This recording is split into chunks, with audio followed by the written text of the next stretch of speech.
Bang, saya udah nguji tanah pakai sondir, terus dari datanya, tanah kerasnya ada di kedalaman 20 meter. Jadi saya harus pakai pondasi tiang dengan kedalaman 20 meter ya? Bisa juga sih, tapi untuk nentuin kedalaman tiang sebenarnya nggak semudah itu sih. Kita coba bahas deh ya kayak biasa.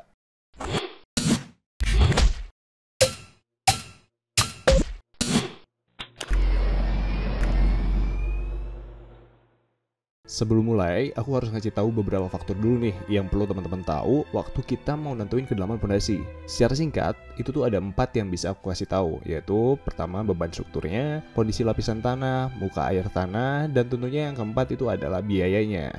Oke, kita lanjut nih. Nah, dalam memutuskan kita mau pakai pondasi apa dan kedalamannya berapa, kita perlu tahu dulu tanah di bawah bangunan kita tuh sanggupnya mikul beban dari bangunan kita tuh berapa. Misal nih, kita ibaratin tanah itu tuh sebagai sekumpulan karyawan, dan karyawannya tuh ada beberapa tingkatan. Tingkatan 1 itu mereka yang bisa ngerjain satu kerjaan dalam 1 minggu, tapi enak karena gajinya kecil. Terus tingkatan kedua, mereka bisa ngerjain 2 kerjaan dalam 1 minggu, tapi lumayan mahal dikit nih dibanding tingkat 1. Nah, yang terakhir itu ada tingkat ketiga. Mereka bisa ngerjain 3 kerjaan langsung dalam 1 minggu, tapi mereka minta gaji yang gede banget. Nah, jadi kalau misalkan si bosnya ngasih 3 kerjaan dalam waktu 1 minggu ke karyawan tingkat 1, yang ada malah karyawannya itu malah pusing tuh, karena mereka nggak sanggup untuk beban kerjaannya. Dan akhirnya apa? Ya kemungkinan besar karyawannya nggak akan maksimal dan malah bisa hancur tuh kerjaannya. Jadi solusinya kita harus nambah lagi karyawan tingkat 1 yang banyak, yang secara nggak langsung pun uang yang kita keluarin tuh bakal lebih banyak karena harus menggaji banyak orang. Atau enggak, kita nggak perlu tuh untuk nambah pekerja lagi, tapi kerjaan kita itu kita kasih ke karyawan yang ada di tingkat 3 karena mereka bisa ngerjain 3 kerjaan dalam 1 minggu, dalam 1 kali bayar walaupun mahal.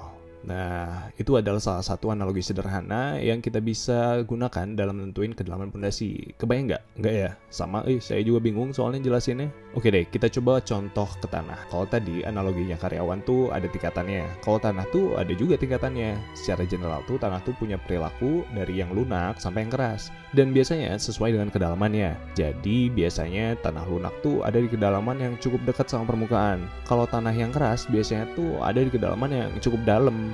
Nah, tanah lunak tuh dia nggak bisa dikasih beban yang gede-gede, ntar bakal hancur dia. Tapi semakin tanah itu keras, tanah itu bakal sanggup untuk dikasih beban dari bangunan kita yang gede-gede itu. Nah, secara singkatnya, kemampuan tanah dalam memikul beban dari suatu bangunan itu bakal kita sebut sebagai daya dukung tanah, atau bahasa kerennya mah bearing capacity. Sekarang teman-teman udah tahu nih, ada yang namanya daya dukung. Oke, kita lanjut. Dari video sebelumnya, kita udah tahu bahwa berat dari beban bangunan kita itu bakal dipikul sama tanah. Secara konsepnya, beban-beban dari bangunan itu tuh bakal disalurin ke setiap kolom dari bangunan yang ada. Dan dari kolom itu, kita bakal nge-transfer bebannya ke pondasi yang akhirnya bakal diterima sama pondasi yang ada di bawahnya. Tapi kalau teman-teman menganggap bahwa beban dari bangunan itu bakal ditahan sama tanah yang ada di ujung pondasi, sebenarnya itu benar sih, tapi kurang lengkap aja. Karena ternyata bebannya tuh nggak cuma disalurin ke ujung pondasi doang, tapi ke sekeliling tiang pondasi sepanjang kedalaman pondasi kita itu. Yang selanjutnya, kemampuan tanah dalam menahan beban dari sekelilingnya itu bakal kita sebut sebagai daya dukung gesek atau selimut tiang. Kalau tadi tanah yang menahan beban di ujungnya itu disebut sebagai daya dukung ujung tiang. Jadi sebenarnya kemampuan tanah kita dalam menahan beban itu merupakan akumulasi dari kemampuan daya dukung selimutnya dan daya dukung ujungnya. Kayak karyawan tadi, bahwa tanah juga setiap tingkatannya atau kedalaman dan sifat tanahnya tuh punya nilai daya dukungnya masing-masing.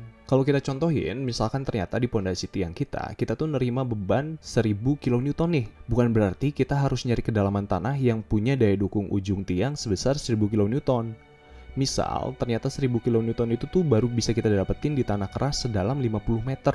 Bukan berarti juga pondasi kita harus dalam itu, karena kita ada daya dukung selimut tiang. Dan misalkan di kedalaman 20 meter, itu selimut tiang kita tuh udah cukup bisa ngehandle 1000 kN itu, ya udah, kedalamannya di 20 meter juga udah cukup. Kita nggak harus ngejar sedalam 50 meter itu, karena kalau di 50 meter, pasti biaya konstruksi bakal mahal banget. Padahal di kedalaman 20 meter juga tanah tuh udah sanggup ngehandle, yang notabene di kedalaman 20 meter tuh bukan tanda kutip tanah keras. Hal itu juga tergantung apakah kita mau menggunakan tiang dengan sistem end bearing pile yang memaksimalkan daya dukung ujung tiangnya, atau kita mau menggunakan sistem friction pile yang mengandalkan gesekan selimutnya. Tapi sebenarnya nggak sesimpel itu juga sih. Itu hanya penjelasan sederhana aja, karena sebenarnya ada hal lain yang kita harus pertimbangkan, kayak faktor keamanan, muka air tanah yang mempengaruhi penurunannya, dan juga jumlah pondasinya. Karena kalau misalkan kita pakai 2 pondasi, si 1000 kN itu tuh bisa kita bagi 2 ke pondasi itu, yang yang tadinya satu tiang harus mikul 1000 kN, karena sekarang ada 2, bisa aja satu tiang tadi tuh cuma nerima 500 kN.